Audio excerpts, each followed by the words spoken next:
ಮಾತೆ ಸ್ಥಾನ ಗಂಡನ ಅನುಸರಿಸಿದರೆ ಗಂಗೆ ಗೌರಿ ಸ್ಥಾನ ಕಥೆಯ ಅನುಕರಿಸಿದರೆ ಗಂಡ ಹೆಂಡತಿ ನಂಟು ಬ್ರಹ್ಮ ಹಾಕಿದ ಗಂಟು ಹುಟ್ಟು ಸಾವಿನ ನಂಟು ಹೃದಯ ಮಿಡಿಬವರೆಗೆ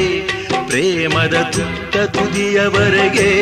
ಬಾಳಿನ ಗುಟ್ಟು ತಿಳಿಯುವವರೆಗೆ